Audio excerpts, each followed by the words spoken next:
We made it to Ooty from Polachi, plus we have a bonus 3-hour ride to the mountains. So we hadn't decided the night before whether we were going to drive through the centre of Coimbatore or go round it, because the traffic, these are all from the internet because we went through it in the end, was quite horrific. The only bonus is it has a lot of bridges where the freeway is, and the views are lovely. So we worked our way through it, wasn't as bad as we thought, stopped off at a cafe on the far side. We were a little bit wind battered and traffic battered, but breakfast was lovely, lovely puris. And then we headed towards the edge of the mountains through this wonderful sort of foresty thing of really, really tall straight trees. Cows wandered along the side of the roads. And the roads, as you can see, are much, much quieter as you get close to the mountains. You can just see them in the distance. Still a couple of jeeps coming through. But the cows don't mind. The cows just wander down the road, taking their time, not worrying about a thing, one after the other. After all the noise of the city, it was a blessing to be back out in the country, and Peter gave praise to the mountains ahead of us. The mountains are absolutely lovely. And just at the edge was this last little bit of forestry, and then we started the climb up. You can't really see the plains, but the air visibly cools as you go up. There's just so much heat haze this time of year. So this whole area is plastic free. You can't have plastic knives and forks or straws or even laminated paper boxes. We did find some elderflowers, good old British elderflowers. The higher and higher we went, the more and more like Britain it looked. Forestries covered the hillsides, little villages. Fabulous flowers, lovely colours on these ones, really, really vivid. We went through a couple of little villages or little towns, stopped at the ATM again to try and get some more money before we arrived at Maple View Resort and booked into our room, which is really nice.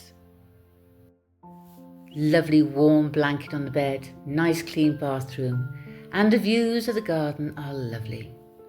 Emily and Alice took a very well-deserved rest down in the garden before they took us back out to where we went to a restaurant to have some lunch. Well, it wasn't lunch, it was sort of late afternoon, lunch come tea. And then we came back to the room, said goodbye to the outside world, and went for bed. Now this morning, due to they have extra bookings, we've moved downstairs. Do you know they've actually got clover growing in the grass here? So British.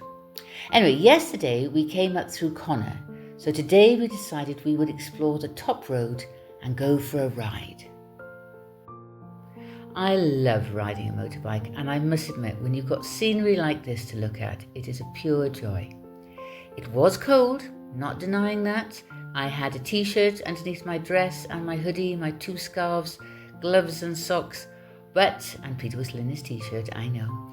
But it was lovely and sunny, and the views, again, amazing.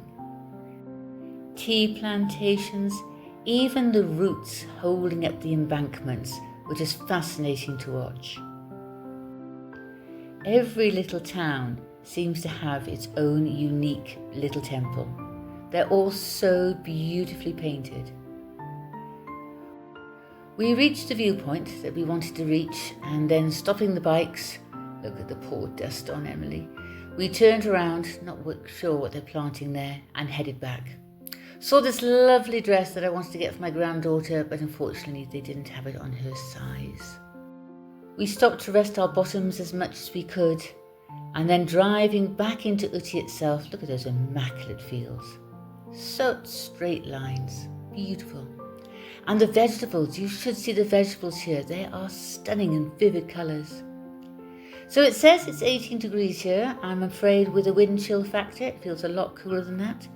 But we're back in our room, we're wrapped up in our blanket, and we're ready for another journey tomorrow.